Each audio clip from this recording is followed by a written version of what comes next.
Mesdames et messieurs, très heureux d'être au rendez-vous de votre magazine de prédilection, les kiosques, ces magazines qui vous aident à connaître les analyses sur l'actualité politique millionnaire en République démocratique du Congo. Kinshasa sonne l'alerte. Le chef de l'État, Félix-Antoine Tshisekedi Tshilombo, exige la fin des motions de censure et de manœuvres politiques en province. Dans une correspondance officielle adressée au VPM de l'Intérieur, Sécurité et Décentralisation et Affaires coutumières, le directeur des cabinets du chef de l'État, Anthony Kinzomole, appelle à la stricte application du moratoire sur les motions de défiance et des recommandations visant les exécutifs provinciaux. La question que l'on doit se poser ici, de toutes nos lèvres, est celle de savoir, est-ce que cette décision est-elle légale et respecte les différents articles de la Constitution de la République démocratique du Congo? Est-ce que cette décision va-t-elle rencontrer l'assentiment de tout le monde? Tentative de réponse avec nos invités sur ces plateaux. Et puis, l'Assemblée nationale, le bureau affichera complet le jeudi 13 novembre 2025. La question aussi que l'on doit se poser ici est celle de savoir si ce calendrier risquerait d'entraver la question sur l'examen du budget de l'État pour l'exercice 2025. Analyse et commentaires sur votre émission Kiosque. Et puis au finish, nous pouvons également aborder la question sur la problématique de l'appréciation du franc congolais face au dollar américain. Il y a eu plusieurs interpellations, d'abord au Sénat, avec l'honorable Lucha qui a eu à interpeller le vice-premier ministre en charge de l'économie nationale, qui a eu à donner un certain nombre d'explications qui, dans les tout prochains jours, le ministre promet de soulager en fait le vécu quotidien de la population congolaise. Aujourd'hui également, John Fambé a interpellé le même ministre au niveau de l'Assemblée nationale à travers une question d'actualité pour s'expliquer par rapport à cette appréciation de la monnaie nationale face au dollar. Toutes ces questions vont être analysées et débattues avec nos invités sur ces plateaux. David Kalonji, salut. Salut. Nico Faimbikai.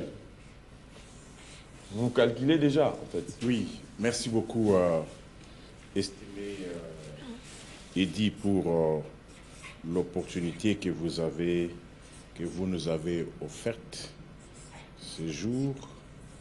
Toutefois, nous allons vous remercier et remercier les téléspectateurs de kiosques, de TCTV en général, et ceux des kiosques en particulier. Mais il y a avant d'entrer ici, les auditeurs m'ont dit de vous poser la question: à quelle heure exactement l'émission commence et à quelle heure, bon, quand une émission commence, et généralement à la radio, l'émission s'arrête de manière brutale, sans avoir même désannoncé. Merci. Vous savez, nous pouvons nous en passer du rappel national, que mon peuple retienne qu'à ces jours, ça fait 1234 jours depuis que les Mobutistes et leurs enfants sont retournés, nous ont fait perdre la cité de Bunagana.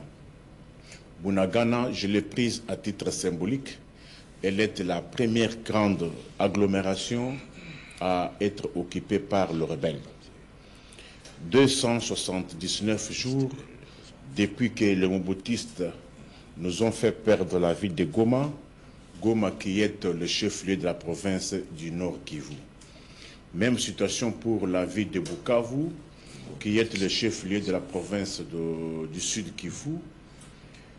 83 jours depuis que la saison sèche est partie et la saison des pluies a repris.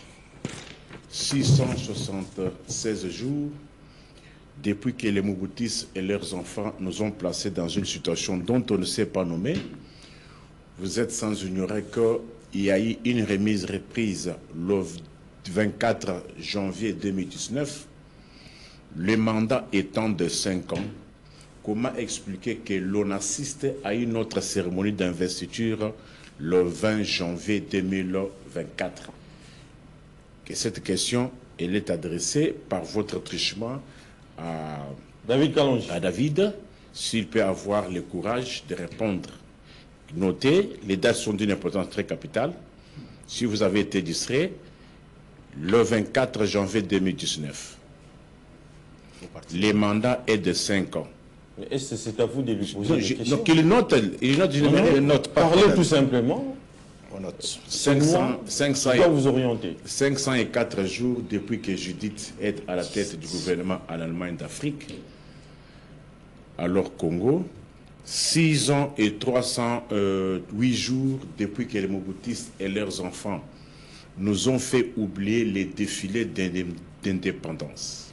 Ça fait près de 7 ans que mon peuple a déjà oublié les défilés d'indépendance et 223 jours depuis que les magistrats communément appelés M25 ont été nommés par une ordonnance présidentielle le 28 mars de cette année, mais malheureusement, aujourd'hui nous sommes le 6 novembre, ces pauvres parents, ces pauvres mères ne sont jamais payés. Une ordonnance présidentielle nommant les gens de pères de famille, de mères de famille, le 28 mars jusqu'aujourd'hui, le 6 novembre, ces pères de famille, ces mères de famille ne sont jamais payés. Si David peut aussi avoir le courage... Mais tu as peur de David ou comment? De rencontrer... Apparemment, c'est comme si tu as peur de lui. De rencontrer aussi ces moyens-là. Parce que, non, je l'invite à être attentif pour qu'il arrive à rencontrer ces moyens-là.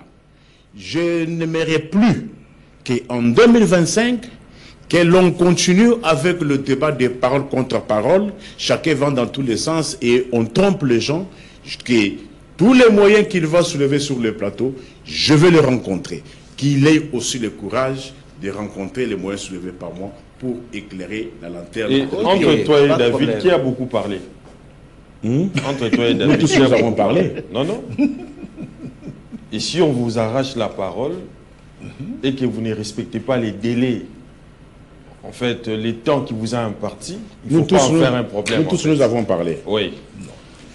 Je crois que le décor est planté. On peut devoir commencer l'émission. David Kalonji, parce qu'il a pris tout le temps. Oui. Laisse-moi revenir aussi sur une préoccupation majeure. On ne serait pas venu ici si chacun voulait parler de sa petite maison, de ses affaires personnelles ou quoi que ce soit. Non. Mais si je vais rencontrer mon ami Faye sur le plateau, c'est parce que tout simplement nous avons quelque chose en commun que nous devons nécessairement défendre, c'est la patrie.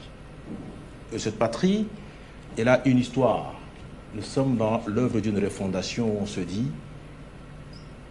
tout va mal, tout est gâché, et aujourd'hui, il faut nécessairement que l'on change. Et les changements par rapport à l'état de la destruction de notre pays nécessitent également que nous puissions nous représenter qu'est-ce que nous avons gagné. J'ai aimé qu'il a dit qu'il voulait que je rencontre beaucoup plus ses préoccupations. Comme ça, on fera vraiment un débat des idées. Et c'est pourquoi moi, j'ai évoqué les problèmes de la patrie. Cette patrie a une référence. Et je l'invite justement à pouvoir jeter le regard sur cette référence. Laquelle? L'âge d'or. Il y a un temps que ce pays a été un pays où coulait le miel. C'est-à-dire qu'on ne va pas venir ici avec des explications où on sort, on attaque X, on attaque Y, mais par contre, on va se référer à l'âge d'or que nous avions connu pour se représenter. Est-ce qu'il y a des efforts pour retourner à cet âge, ou bien si alors on est dans des entreprises partisanes, des gens qui arrivent faire les affaires avec la nation congolaise. Et je préfère en tout cas le rencontrer dans sa préoccupation première, c'est notamment que avant 1960, le Congo avait pour indice économique 1 franc pour 2 ou 3 dollars.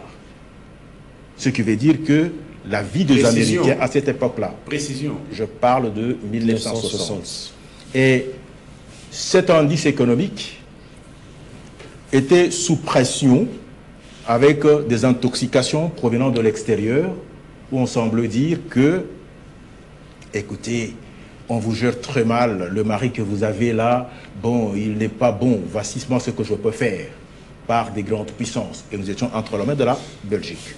Et depuis lors, on se dit, bon, on va à l'indépendance, on a même sommé à la Belgique de pouvoir en tout cas libérer, laisser la nation congolaise, bon, accéder à l'indépendance, mais curieusement sur le plan économique. Parce que quand on parle de l'économie, l'économie c'est une science qui a en tout cas ses exigences. Et ce n'est pas la politique. Depuis lors, le pays n'a fait que sombrer.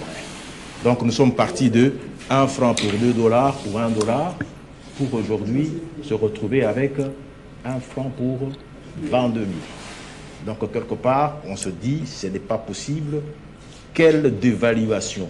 Mais néanmoins, on était arrivé même jusqu'à 1 franc pour... Mais par là, en fait, l'aspect que vous évoquez, faudra-t-il admettre que les francs congolais, c'est apprécié, s'il vous plaît, c'est apprécié ou bien c'est amélioré? D'accord, c'est-à-dire que il est en train de s'améliorer, mais par rapport à la barre de référence, nous sommes toujours en deçà.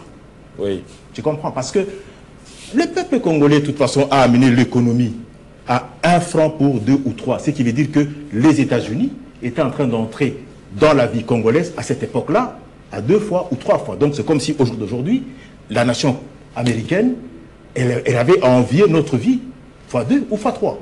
Donc c'est-à-dire qu'il y avait des bonnes politiques avant, et depuis qu'on a accédé à l'indépendance, ce sont que de mauvaises politiques. Et on a constaté qu'effectivement, les politiques, bon, les politiques ailleurs, hein, s'en sont mêlés avec intoxication. C'est pour dire que je vais justement qu'il rencontre cette préoccupation, que l'on sorte un tout petit peu de cette histoire de dire qu'on est du PPRD, on est du de l'UDPS, des Mobutistes et les enfants, on est du 1PR ou quoi que ce soit, mais la vie de notre peuple, ce peuple qui avait justement ses pouvoirs économiques, qu'il était en train de se promener avec au travers le monde entier, il était apprécié. Et aujourd'hui, avec les politiques que nous avions connues, on a constaté que notre peuple, il est devenu même d'ailleurs la proie des obus, et on est en train de le déchirer par-ci, par-là, à cause des politiques partisanes, de gens qui ne représentent presque rien.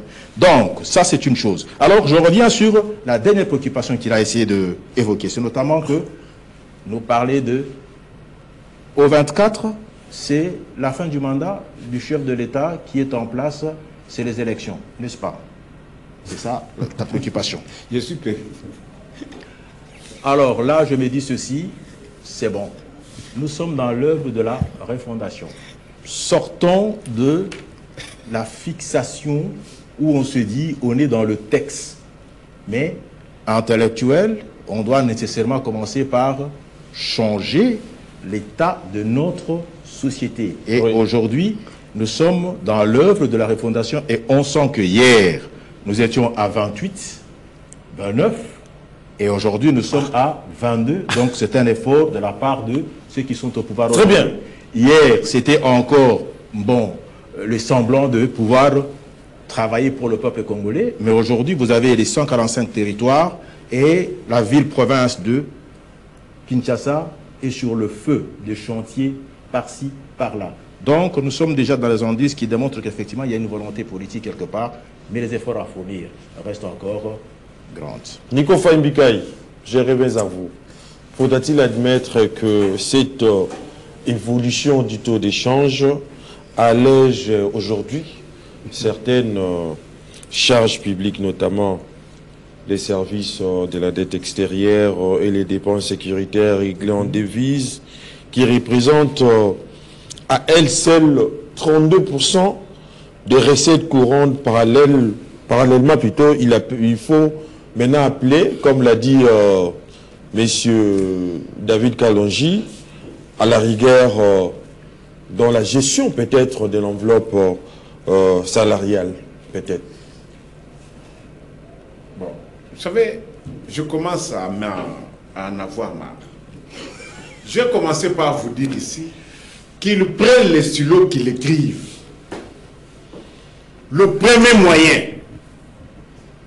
le 24 janvier 2019, le mandat étant de 5 ans, comment expliquer que l'on assiste à une autre cérémonie d'investiture le 20 janvier? Le mal avec vous, vous ne commencez pas à répondre à la question. Non, mais je lui avais demandé qu'il rencontre. Commencez d'abord à répondre à la question. Et par après, vous pouvez citer par... Et voilà, en fait, il n'a pas fait raison, il est allé en 1960 et qu'on sort. J'étais perdu. Ah, tu étais perdu. Alors, je cesserai une sorte de manque de... Je manquerai à mes obligations. Vous allez me tolérer. Encore. Je vais m'organiser. Par rapport à tes maîtres à penser, peut-être. Non, non. Mais avec 2 minutes. Oui, oui. Répondre. Pourquoi? Vous Nous sommes à deux. Non.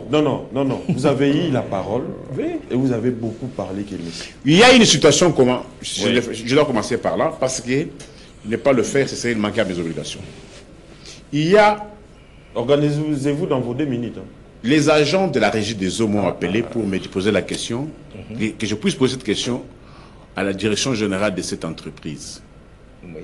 Ils ont dit que je pose la question à la direction générale. Pourquoi depuis un temps à la régie des eaux, il n'y a presque plus le département d'approvisionnement? Monsieur le DG, vous devez nous répondre. C'est une question qui vous est adressée. Pourquoi à la régie des eaux, il n'y a plus de département d'approvisionnement? Deuxième question. Non, ça c'est une question posée maintenant aux enquêteurs, aux services compétents, d'aller voir, d'enquêter sur les produits que la régie des eaux utilise aujourd'hui. Pour certains engins, ils estiment que c'est une stratégie montée par la direction générale pour d'étouffer, de mettre de côté le département d'approvisionnement et commencer à acheter eux-mêmes les produits que la régie doit utiliser.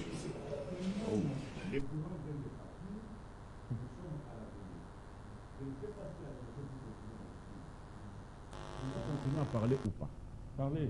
Alors, si vous avez constaté cela, c'est-à-dire qu'il y a eu coupure d'électricité. Ici, voici ce que le régime nous réserve. Alors, ils disent que c'est suspect, il faudrait que les services compétents aillent enquêter sur la qualité des produits que la régie des eaux utilise actuellement. La qualité a fait quoi en fait? C'est-à-dire, on n'arrive pas à comprendre que le département d'approvisionnement aujourd'hui à la régie des eaux n'existe presque plus. Oui. Mais qui achète maintenant le produit que la régie des eaux utilise? Oui. C'est bon. Bonne question. Comment une société comme Régie des eaux on tend vers la disparition ou bien la suppression du département d'approvisionnement?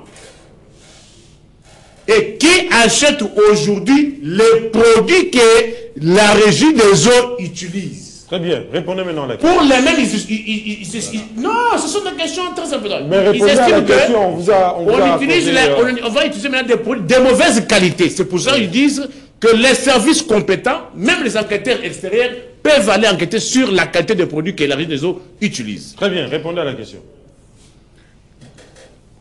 À l'ONATRA, parce que maintenant c'est la même situation, maintenant pour appréciation ou des appréciations. Appréciation ou s'il y avait appréciation de fonds, les services de l'État, même certaines entreprises, ne se lanceraient pas dans cette sale besogne.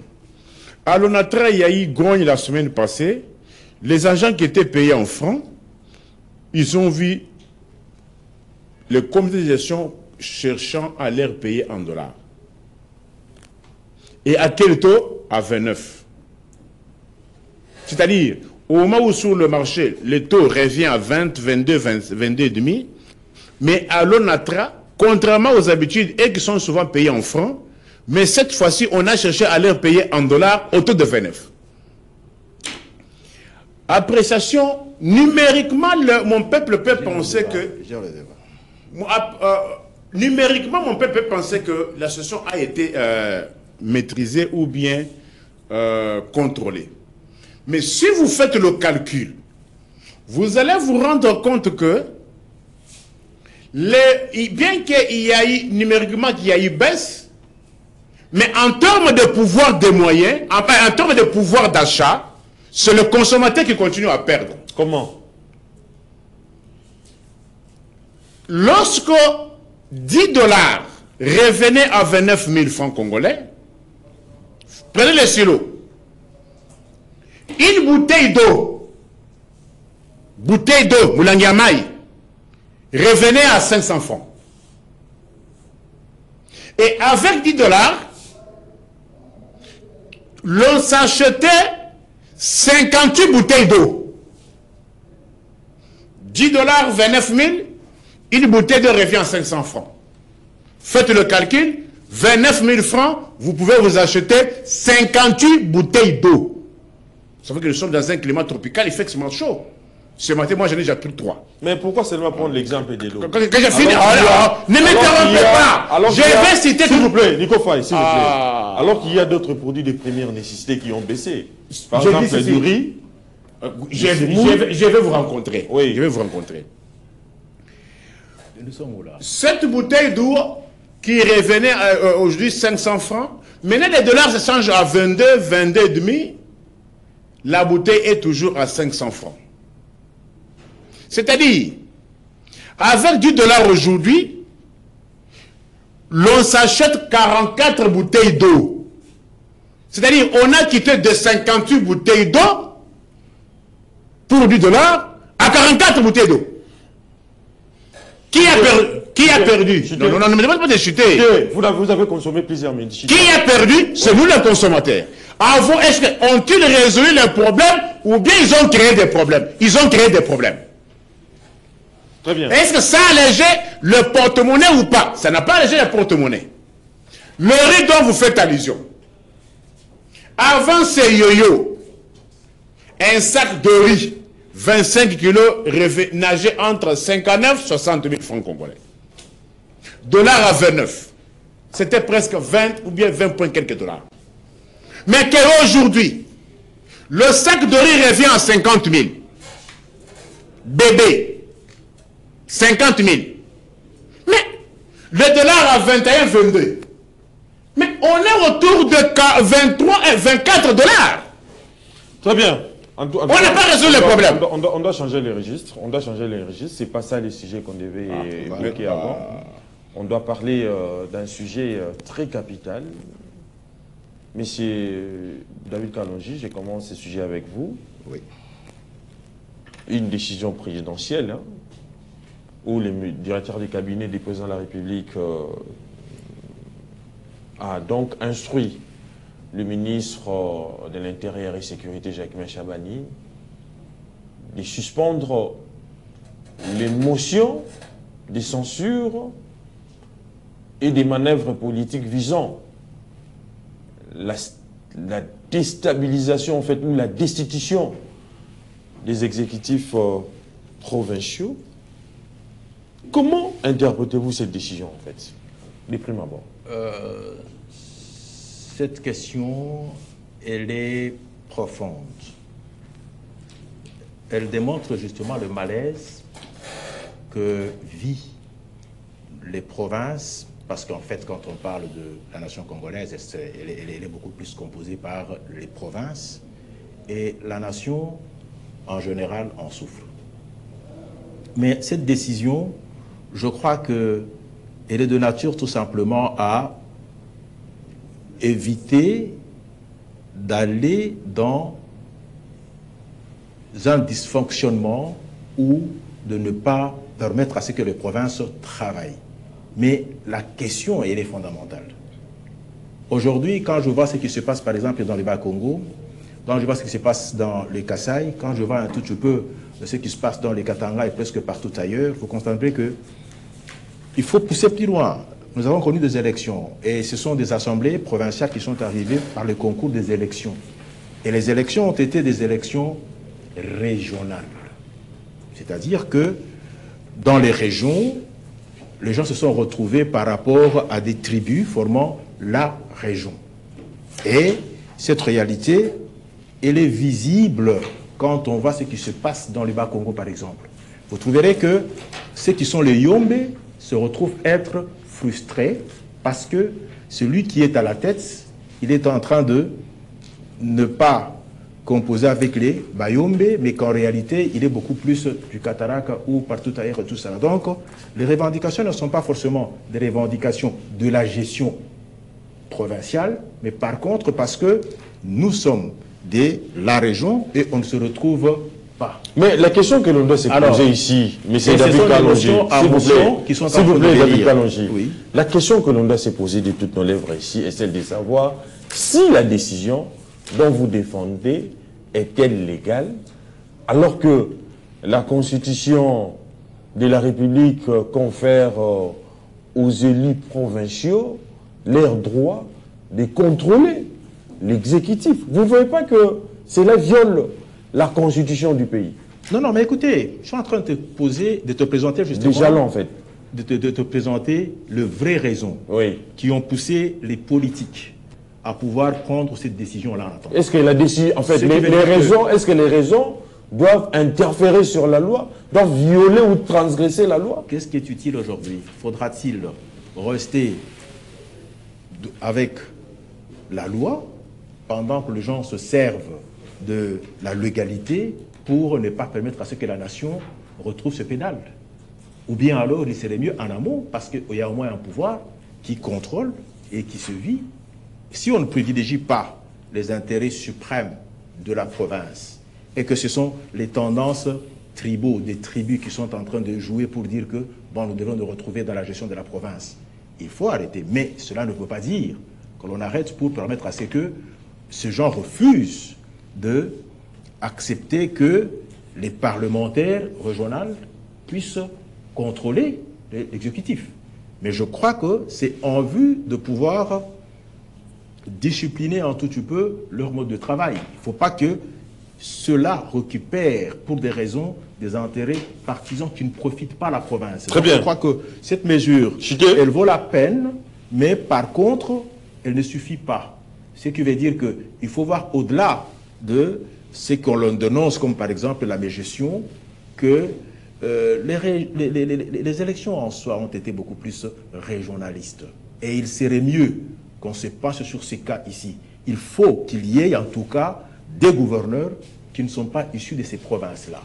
Parce que ici, vous trouverez que, bon, à chaque fois que c'est... Bon, c'est comme le cas par exemple de la Belgique, hein, pour partir d'une conception républicaine à la conception monarchique, c'est parce qu'on a vu que les Wallons et les Flamands ne s'entendaient presque toujours pas. Alors il fallait justement recourir à « il est bon aujourd'hui ». Très bien. Que nous puissions peut-être chuter.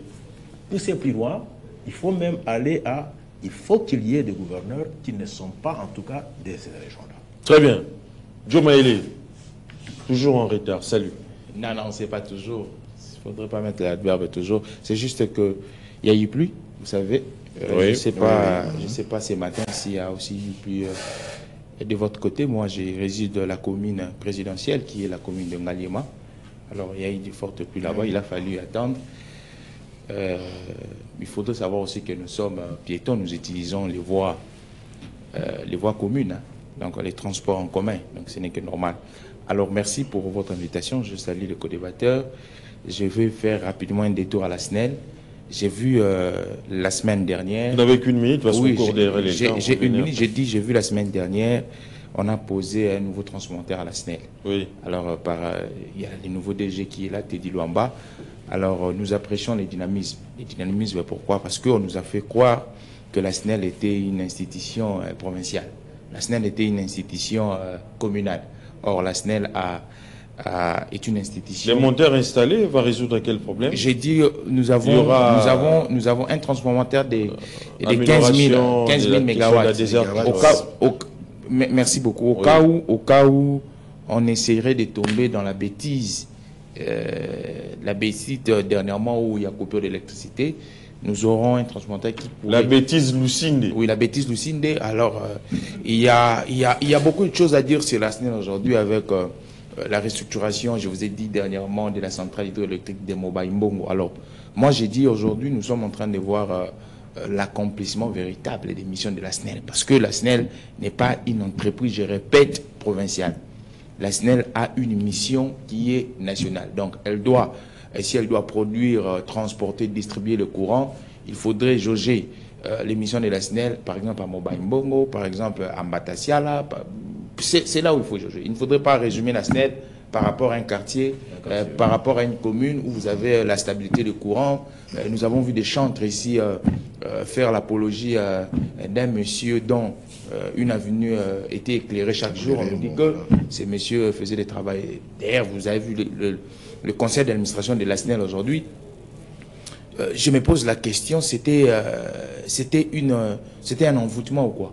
Mais aujourd'hui, nous voyons le même conseil d'administration qui accompagne les DG et Teddy Luamba. C'est ce même conseil d'administration aujourd'hui qui mouille le maillot. Donc j'ai compris qu'il y avait un problème de management et de leadership. Donc quand je parle même du conseil d'administration, je ne peux outrepasser l'honorable...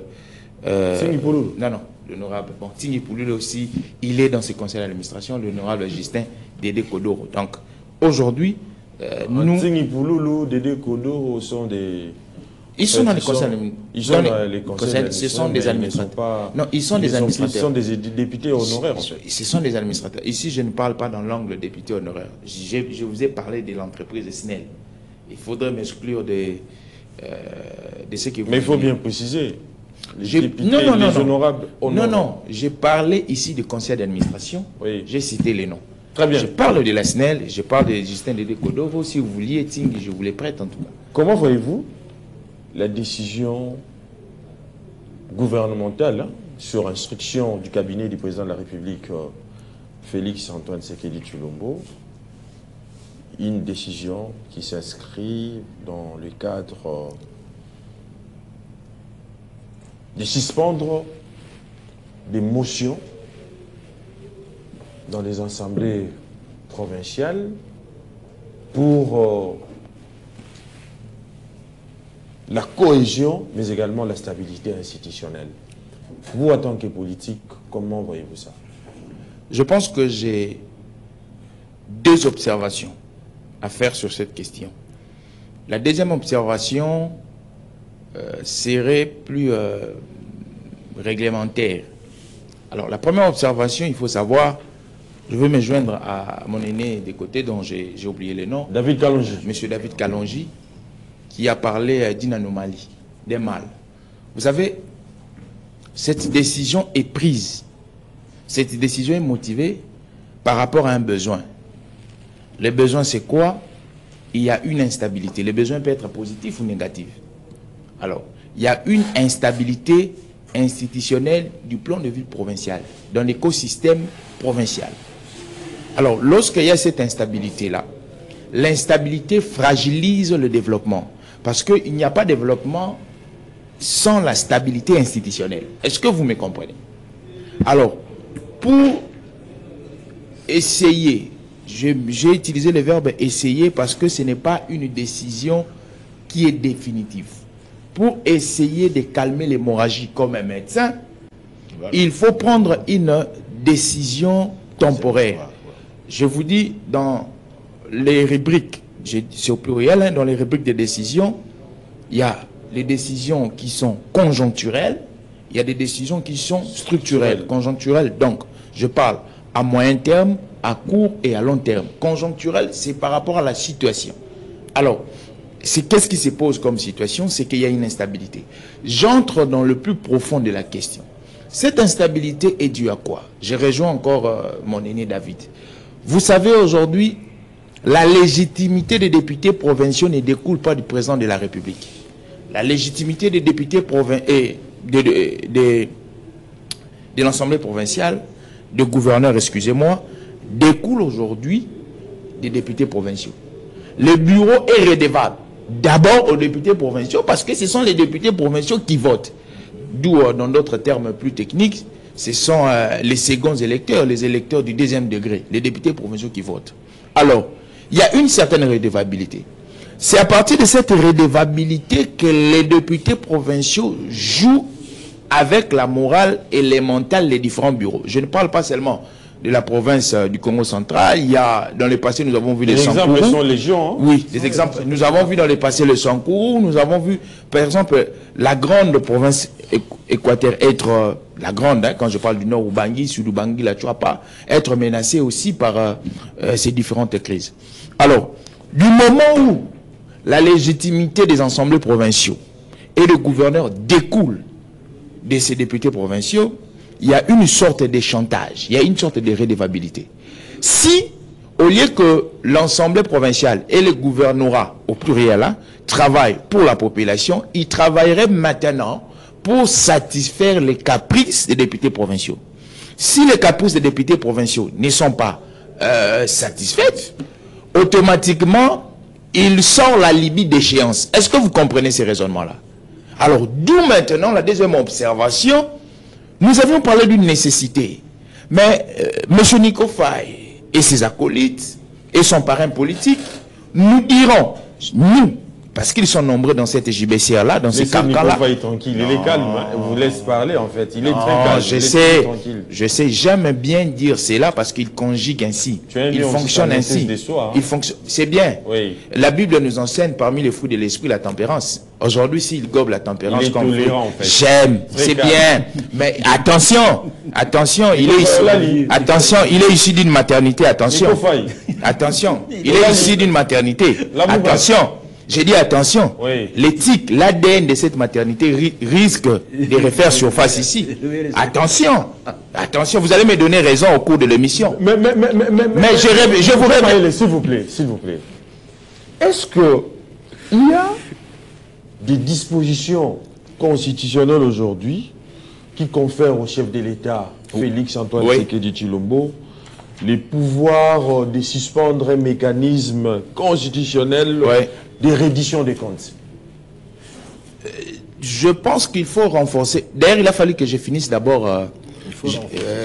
Il a fallu que je finisse mon argumentaire. C'est un argument un peu solide. Je disais, dont j'ai épinglé M. Nico Faye, je disais que lui et sa bande et ses acolytes, lorsque nous parlions du réadaptement constitutionnel, dans les langages plus courants, la révision, les changements, ils disent que nous avions des intentions de faire pérenniser Félix Antoine Tshisekedi de pouvoir. Or, les intellectuels que nous sommes, du point de, lorsque la société avance, les faits sociaux ne font que naître, qu'est-ce qu'on fait? On adapte les faits sociaux aux lois. Tout ce que nous sommes en train de voir aujourd'hui, je vous ai parlé de la motivation macabre en fait, cette redevabilité des assemblées provinciales des gouvernorats vis-à-vis des députés provinciaux. Ce sont des faits sociaux qui doivent nous faire réfléchir, nous, élites, pour adapter nos lois à ces faits-là. Sinon, s'il n'y a pas adaptation, il y aura quoi? Il y aura décalage. Aujourd'hui, nous sommes en train de feuilleter dans tous les cadres juridiques pour chercher une motivation de la décision du DIRCAP, du président de la République. Nous cherchons. Parce qu'il y a une loi, la loi relative à la libre administration et à la libre administration de province. Quand vous lisez cette loi, vous allez voir qu'il revient au chef de l'État. Même la Constitution, à partir de l'article 197, 198, 199, je pense, si je ne m'abuse pas, il revient au chef de l'État lorsqu'il y a cacophonie, il y a crise persistante entre le gouvernement provincial et l'Assemblée provinciale. Il revient au président de la République de suspendre. Cette loi ne fait que du plagiat. La loi relative à la libre administration des provinces ne fait que du plagiat. Cette loi n'explicite pas. Cette loi ne fait que répéter ce pouvoir du chef de l'État. Or, une loi qui vient complémenter la Constitution doit être plus explicite. Mais malheureusement, le cadre juridique que nous avions, la Constitution donne l'éclairage, mais la loi est limitée. D'où nous disons aujourd'hui, il est nécessaire. C'est pourquoi je vous ai dit dans le passé que nous devons transiter vers un régime présidentiel qui n'est pas un péché, pourquoi le régime présidentiel? Ça permettra au président de la République d'être un chef de l'exécutif, deux, le pouvoir de nommer le gouverneur lui reviendrait, et on va quitter vers les clivages tribal et ethnique dont M. David a parlé. De trois, nous pouvons exclure les assemblées provinciaux et voir comment est-ce qu'on peut... Les assemblées provinciales. Les assemblées provinciales, excusez-moi, merci beaucoup. Nous pouvons exclure... Ah, excusez, M. Nicofaï. On passe. On passe.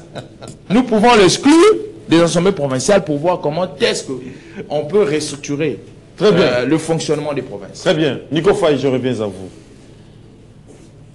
Selon Anthony Kinzo, cette mesure vise à mettre fin aux tensions et instabilités institutionnelles provoquées par la multiplicité des motions initiées par les députés provinciaux. Mais vous êtes juriste, Nicofaï. En cas de mégestion, il a plusieurs casquettes, hein, apparemment. en cas des Journaliste, juriste. des détournements en fait des deniers publics, Des diplômes, il est vraiment dans ce pays. faudra-t-il admettre que le gouverneur des provinces aujourd'hui peut se frotter les mains et dire que Atana Yibi, ça l'a l'autre côté parce que décision de Gékoui. Votre analyse? Mais c'est la logique du régime. Ça vous surprend? Ça vous surprend? Répondez à la question. Mais je suis en train de vous répondre. Oui. Tu dois retenir. Qui? Joe Maele. Tu as affaire à un politologue qui s'y connaît. Tu as Juriste. affaire à un juriste, à un avocat. Tu dois retenir ça. Vous avez oublié. Non, Journaliste. Ça, ce sont les études universitaires. Les études. Un adepte de Joseph Kabila. Donc tu n'es pas journaliste. Ah, écoute, on dit les études. Bon, les études, tu as fait quelles études en fait? Je vais te les citer. Hormis, parce que s'il vous plaît, Sociologue, on vous connaît. Écoutez, Oui. les études de fait sont celles-ci. sociologue, Je suis politologue. politologue, Et juriste. juriste, Avocat. politologue. Au-dessus de tout, adepte de Joseph Kabila. Oui, là on connaît en fait, c'est connu de tout le monde. Alors, Répondez à la question. vous avez compris? Oui. Le temps est le meilleur allié. J'ai avec moi la constitution passée au référendum. Vous avez suivi Joe qui dit, qui essaye de soulever les failles de cette constitution. Oui. Et il propose à ce qu'on passe des régimes semi-présidentiels au régime présidentiel pour donner le pouvoir au président de la République. Oui. Peuple congolais, à moins que vous ayez la mémoire courte, mais si vous l'avez, votre procureur est là pour vous rappeler. Vous n'avez pas jusque la réponse. Non, arrêtez. Répondez à la question. Arrêtez avec ça. Arrêtez avec ça. Répondez à la question. Les gens qui disaient hier... Évitez s'il vous plaît, Nico Faye. Je suis dans la question. Évitez de... Je suis dans le sujet. Oui. Parlez en fait. Alors, vous êtes accordé. Je vous contrôle et je veux vous orienter. Les gens qui vous disaient hier, qui ont fait tuer les gens, au nom de leur mensonge, que cette constitution, c'est la constitution de Kabila taillée sur mesure. Peuple congolais, Bobo Salate Maloubayamatou Oyo, il disait hier que cette constitution était taillée sur mesure, la constitution de Kabila. Quand on disait hier que c'est la constitution de Kabila, c'est parce qu'elle était président. Qu'elle était taillée sur mesure. Mais comment aujourd'hui une constitution qui était taillée sur mesure du président de la République était mauvaise? David, je vous reconnais au moins une certaine objectivité. Moi, je le suis. une certaine rationalité. N'est-ce pas, avez-vous tenu ce discours hier, que la caution était sur mesure, la caution de Kabila? C'est parce qu'il était président de la République. Si elle était sur la mesure du président de la République, et qu'il n'est plus, elle serait taillée aussi sur la mesure de l'actuel président. Vrai ou faux? Faux. Bon, si vous êtes sous les armes, moi je suis dans la science. Quelle science? Quelle science? Laisse-le. La science technique. Si cette constitution était sur mesure, mais pourquoi aujourd'hui elle ne profiterait pas de la même manière au même président, à l'actuel président? Nico Faye. Ah non, laisse-moi. Nico Faye, s'il vous plaît. Où sont les débats que jamais ne pas S'il vous plaît, s'il vous plaît, s'il vous plaît. Alors, vous devez répondre d'abord à la question. je vous réponds. On vous a posé la question, évitez les rapports. Lui a dit qu'il faut qu'on passe du semi présidentiel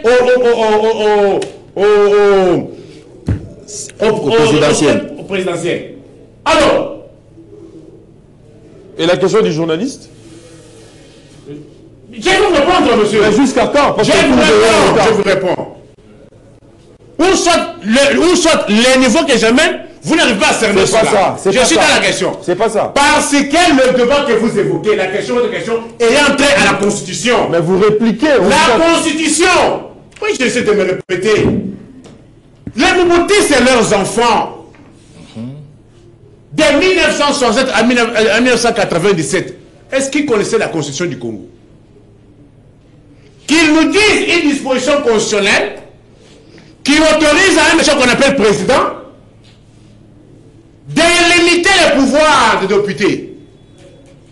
Si ce n'est pas une république bananière, si ce n'est pas une république fantoche, si ce n'est pas une république Tchukunji. Comme il dit, mais moi je vais lire les dispositions constitutionnels et que vous puissiez me dire si c'est Guizot de quel droit peut-il dire ça? Vous n'avez qu'une minute pour conclure. De quel droit? J'ai lu les dispositions constitutionnelles. Okay. Mais s'il vous plaît, il y a eu des raisons qui nous ont évoquées. Écoutez, Le président de la République. Vos raisons là. Jacques Attends, écoute, tu parles à un otage de principe et esclave de la science. Vos raisons là, vous les basez sur quoi? d'accord. Moi, j'ai le soubassement solide, massue, je lis. Vous n'avez qu'une minute pour conclure. Une minute. Lisez, en fait. Vous dénaturez la nature des kiosques. S'il vous plaît. Vous baissez l'émission. Vous rabaissez l'émission. Vous n'êtes pas là pour me donner des leçons. Mais vous m'interrompez trop. Répondez à la question. Mais je suis en train de répondre, vous ne comprenez pas? Vous n'avez qu'une minute pour répondre. Il ne comprend pas que je suis en train de répondre. Citez. Tu ne comprends pas que je suis en train de répondre. Citez. Oh, je lis. Vous n'avez qu'une Et minute. qu'ils lisent aussi les dispositions contraires. Okay. C'est-à-dire, il y a des gens qui sont venus dans la seule intention de braquer les richesses congolaises. Les fonds publics, le gouvernement provincial, l'Assemblée provinciale électe la miniature de l'Assemblée nationale. Le même rôle que joue l'Assemblée nationale, c'est le même rôle en miniature que joue l'Assemblée provinciale. Quels sont ces rôles-là? Légiférer. Contrôler. Et contrôler. C'est connu, non? Mais lorsqu'on a un exécutif qui empêche, qui interdit aux contrôlés de contrôler, ce n'est pas un boulevard de sang et du subande pour que leurs représentants au niveau national braquent les richesses nationales. Très bien. David Kalonji. Merci. Je reviens à vous. Parce qu'on À l'avenant de la loi. S'il vous plaît, vous avez suivi l'argumentaire d'Inko Faye. Les pays ayant entamé également la décentralisation. Comme vous le savez, la décentralisation, c'est aussi un processus qui implique plusieurs facteurs susceptibles d'influencer soit positivement ou négativement son application sur le terrain. Celui qui te Maintenant, parle. Nico Faye a parlé des contrôles, les rôles des assemblées provinciales, contrôler, légiférer en fait. Mais aujourd'hui, avec cette décision, vous ne voyez pas que le pays a laissé aujourd'hui la liberté aux exécutifs de faire des choses à leur manière? D'accord. Bonne question. Je te réponds, mais j'aimerais bien encore mettre un accent particulier sur le caractère politologue de M. Nico Faye, parce qu'il a évoqué. Oui. J'aimerais bien encore revenir sur un aspect le plus important. Mon confrère l'a évoqué, qu'il fallait partir du régime semi-présidentiel Au régime présidentiel. au régime présidentiel. Et il y a un élément très important pour eux qui sont des juristes, parce que moi je ne suis pas vraiment dans le mythe des diplômes. Moi par contre je me dis toujours l'intellectuel c'est la partie qui reste en la personne et qui leur donne la possibilité de changer son milieu en bion. C'est cela qu'on appelle en intellectuel. Mais quand par exemple on est figé, on devient formaté, eh ben, on n'est plus intellectuel, il faut laisser recycler. Alors je disais plutôt ceci. La Constitution, elle reflète la réalité sociétale du peuple. On l'a évoqué par mon confrère. Et nous avions évoqué cette Constitution, elle a été conçue à cette époque dans des conditions qui nous permettaient justement de nous rassurer. Que nous étions en sécurité parce que nous sommes tous signataires de la Charte des Nations Unies avec des pays limitrophes. Un des éléments tout simplement sur le plan politique. Et qu'aujourd'hui, on se retrouve être en face non seulement de pays voyous qui ne respectent pas la Charte des Nations Unies en deuxième degré, et en premier degré, on se retrouve être avec des constitutions qui sont constipées. Et nous disons ceci, oui. Il est bon aujourd'hui, parce que les pays limitrophes ne font qu'envier, piller nos minerais, et que nous sommes dans un monde où il faut nécessairement prendre de réflexes. On veut couler ça dans la Constitution et c'est une des raisons pour changer la Constitution. À qui va-t-elle profiter? Je pousse plus loin. Quand le peuple congolais aujourd'hui retrouve que sur le plan social, hier il y avait absence totale, non seulement de celui qui pouvait être un Congolais patriote capable de booster le développement, et aujourd'hui on a une lueur d'espoir. Vous êtes devant les problèmes. Monsieur David Kalonji, évitez aussi d'être, je dirais, un provocateur supplémentaire des mauvais coups. Pourquoi? Parce que la question du changement de la Constitution, oui, d'accord, ne doit pas rencontrer l'assentiment de tout le monde aujourd'hui. Mais attendez. Non, je vais bien, parce que tu me dis que être provoquer des sentiments. Allons droit dans nos réalités.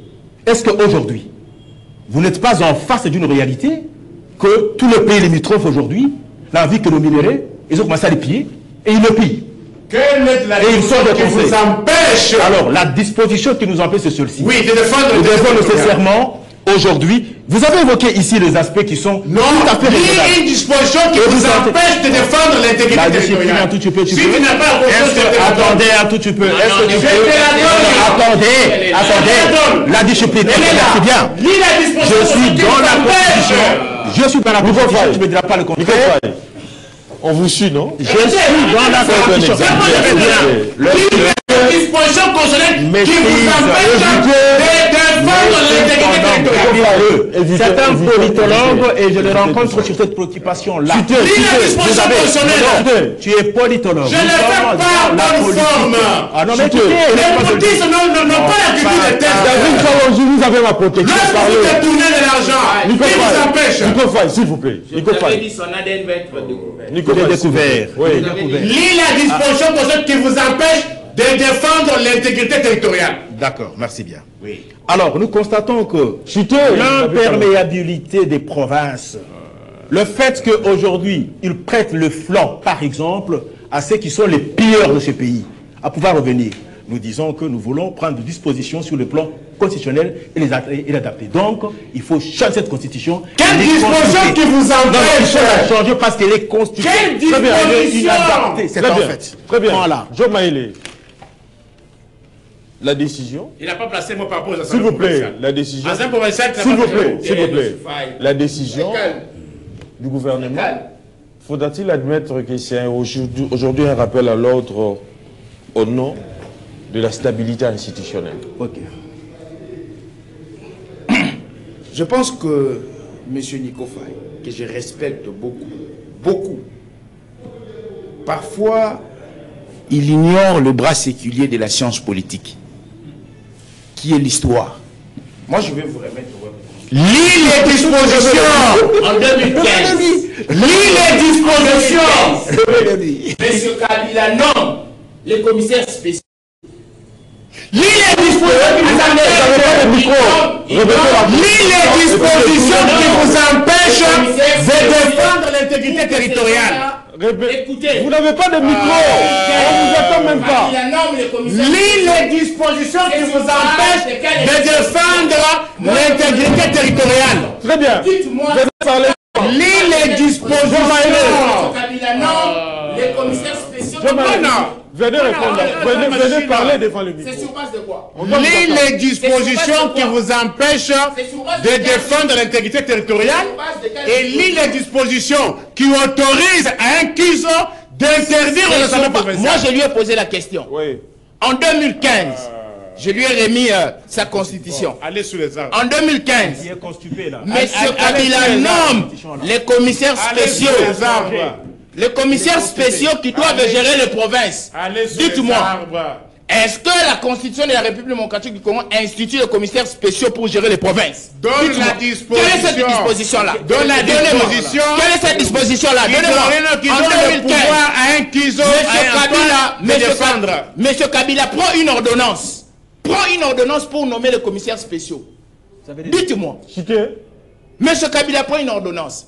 Dites-moi. Les provinces sont gérées par le gouverneur ou par les commissaires spéciaux. Or, la constitution que moi j'ai lis me dit que les provinces sont gérées par le gouverneur et non par les commissaires spéciaux. Mais M. Kabila nomme les commissaires spéciaux sur base de quelle disposition? Votre constitution est là. La mienne aussi, elle est là. Donnez-moi cette disposition, moi je vais lire. Très bien. Comme ça, on va avancer. Nico Faye, donnez la disposition qui avait permis à Joseph Kabila à l'époque de nommer les commissaires spéciaux. Monsieur, donnez la disposition. Les téléspectateurs et auditeurs de Kios, donnez-nous la disposition. Vous avez compris que non. Le troisième invité de l'Union sacrée a emboîté. Là, il est dans le sujet. On nous demande, oui, vous nous demandez de nous donner, nous vous demandons de nous donner cette disposition. Donnez-nous. Là, je ne sais pas s'il est dans le donnez-nous la disposition. Je ne sais pas s'il est dans le sujet. Il n'a pas ordonnance à nommer les commissaires spéciaux. Donnez-nous cette disposition. Ils ont soulevé. Est-ce que tu peux répondre à la question, Nico Faye? Répondez d'abord à la question. Il est dans l'incapacité de... Les moyens, c'est quoi? Il est dans l'incapacité. La problématique de la décision si vous êtes dans l'incapacité aux assemblées provinciales de faire leur travail, leur mission constitutionnelle. Un certain CUSO Kabila était dans s'arroge d'interdire à cela. Moi, je vous ai opposé l'article 197. Kabila était dans l'inconstitutionnalité. Il ne pouvait pas nommer les commissaires spéciaux. Moi aussi, je dois lire ce que dit la Constitution. Article Kabila était dans l'inconstitutionnalité de nommer les commissaires spéciaux. Il ne pouvait pas. Les provinces sont gérées par des gouverneurs et non par des commissaires spéciaux. Et ce n'est pas un président qui nomme. S'il vous plaît. Les gouverneurs sont votés par l'Assemblée provinciale. Laissez-lui parler. Il faut qu'il puisse nous contredire. S'il vous plaît, vous avez eu le temps de parler, laissez-lui parler. Je vous oppose, moi, les moyens constitutionnels. Moi aussi, je vais vous donner les moyens constitutionnels. On termine par lui. Je ne suis pas dans le braquage. Vous avez commencé à braquer. Article 197. Vous venez faire la décentralisation en 2015. L'Assemblée provinciale est l'organe délibérant de la province. Elle délibère dans le domaine de compétences réservées à la province et contrôle les gouvernements provinciaux. Vous n'avez pas répondu à la question justement. Ainsi que les services publics provinciaux. Nico Faye. Lorsqu'on contrôle et qu'on trouve qu'il y a de médiation, l'Assemblée provinciale doit faire quoi? Nico Faye, quelle est la disposition à Kabila de nommer les commissaires spéciaux à l'époque? Vous n'avez pas répondu en 2015. D'abord, je donne ces dispositions, je vais vous répondre. Non, donnez-nous. 197, on parle de gouverneurs qui n'ont pas rencontré. Non. Néanmoins, maintenant, je dis tous les moyens que vous vous soulevez, je les rencontre. Oui. Donnez-nous cette disposition. Donnez-nous cette s'il vous plaît. Laissez-lui parler. Les commissaires les commissaires spéciaux. Sur le plan politologue, sûrement il n'a pas rencontré cette préoccupation-là. Les commissaires spéciaux, comme les en-tête des provinces. Lorsque... Quelles sont les sources de droit? La première source de droit, c'est la loi. Oui. Deuxième source de droit, la jurisprudence. Non. Troisième source de droit, la jurisprudence. Écoutez, monsieur Nico. Tu ne connais pas. Monsieur Nico, écoutez. Tu ne connais pas. Écoutez, c'est faux. C'est faux ce que vous dites. C'est faux. C'est faux. C'est quoi alors? On fait recours à la jurisprudence quand? Oui. Il y a des sources directes et des sources indirectes. La jurisprudence, on fait recours à ça lorsque les sources directes du droit sont épuisées. S'il vous plaît. Vous avez cité, vous avez commencé à citer par quoi? J'ai dit la loi, la première loi. Pourquoi alors? Après la loi. Apprends la jurisprudence. Tu ne connais pas, monsieur. Très bien. Tu parles à l'ISIBA. Vous voulez justifier. C'est vous d'ailleurs. Tu es tête. Les magistères Todor, écoute ça. La première source de droit, c'est la loi. Deuxième source de droit, jurisprudence. Troisième source de droit, doctrine. Apprends. L'ISIBA. Je vais vous broyer. Je vais vous compacter. Va apprendre. Tu parles à quelqu'un qui s'y connaît, qui est calé, et tu étends ton ignorance sur la place publique. Monsieur, que ce soit ta dernière fois. Les 19 les femmes vont un travail scientifique. Ta dernière fois. Ta dernière fois. Ça, je comprends. Écoute, la première fois. Je vous réponds. Écoutez, monsieur. Écoutez. Lorsque la... Écoutez, c'est faux. Comment on est arrivé au commissaire professionnel? Comment? Interdit. Tout ce qu'il a dit, il est en train de propager. Il propage des mensonges. Comment on est arrivé au fond? Voilà. Écoute, apprends. On apprend quoi? Ce sont des faussetés. Lorsque la loi dit quoi? Lorsque la loi qui est la première source de droit. Oui. Lorsque la loi est restée muette. Oui. C'est ainsi que on recourt aux autres sources de droit. Apprenez, ne vous entêtez pas. On apprend quoi? Je parle avec autorité. Ce sont des faussetés. Apprenez. On apprend quoi? Lorsque la loi est restée muette. On apprend quoi? C'est en ce moment-là qu'on fait recours à d'autres sources de droit. La loi est restée muette. Qu'est-ce que je m'étais limité à la doctrine? Il y a aussi les us. Il y a la tradition et les coutumes. S'il vous plaît. Il y a eu des nouvelles provinces qui ont été créées. Il n'y a pas eu de nouvelles provinces. C'est faux. C'est faux ce qu'il dit. Il n'y a pas eu de nouvelles provinces. S'il vous plaît. Non. S'il vous plaît. Monsieur Faye vulgarise des mensonges. S'il vous plaît. Non, monsieur dit. L'article 2 de la Constitution dit quoi? La République démocratique du Congo a 26 provinces. Les provinces étaient situées des... Non, monsieur Nico Faye ment. S'il vous plaît. Il ment. Ce n'est pas une flamme olympique. Vous êtes en train de mentir. Vous êtes en train de mentir. S'il vous plaît. C'est faux, monsieur Nico Faye ment. S'il vous plaît. Il n'y a pas eu de nouvelles provinces. Vous abîmez l'ambiance Il faut de qu'il l'émission. accepte. Il n'y a pas eu de nouvelles provinces. Non. La Constitution a institué. Cette Constitution a institué dans son article 2 que la République démocratique du Congo a 26 provinces. Vous avez eu l'incompétence de pouvoir les mettre en pratique. Quand est-ce qu'on a développé? Vous, en quelle année? Vous avez eu l'incompétence. La Constitution de quelle année? En tout cas, je suis obligé d'interrompre l'émission. En tout cas, je suis obligé d'interrompre l'émission. Ne me posez plus encore s'il vous plaît. Jean Maëlé, Nico Faye, vous n'avez qu'une minute pour répondre à la question. Faudra-t-il admettre que c'est d'autres sources de droit que Kabila a fait référence qui lui a permis de nommer les commissaires spéciaux? Voilà, moi je viens pour enseigner.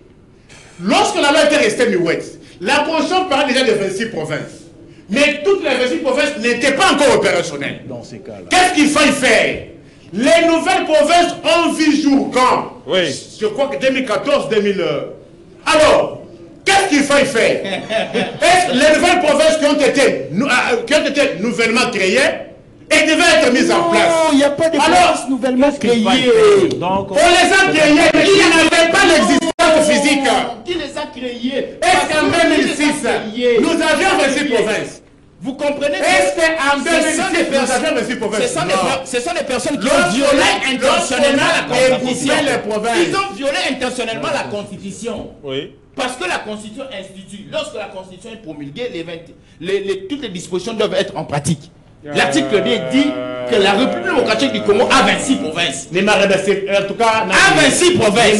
Ne me rabaissez plus encore les débats avec. A 26 provinces. Ça fait comme ça. Vous avez eu l'incapacité. La Constitution est créée en 2006. Vous avez eu l'incapacité de jours après. Qu'est-ce qu'il faut faire? En tout cas, s'il vous plaît. Mais qu'ils vous disent. S'il vous plaît. Monsieur Eddy. S'il vous plaît. S'il vous plaît. S'il vous plaît. C'est dans la Constitution. S'il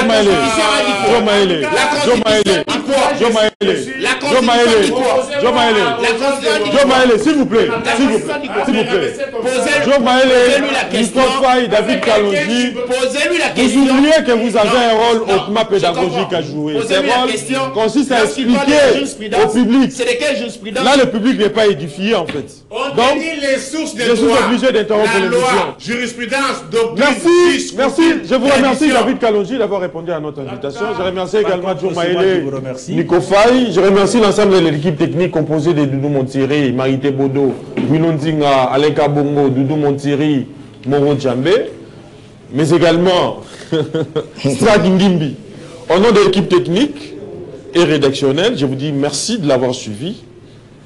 La rediffusion est donc prévue à 18 h. D'ici là, portez-vous bien bon sur des programmes sur Canal Congo Télévision. Je salue les diplomates, Ika Lomba, mais également les docteurs Anel Kakatambo.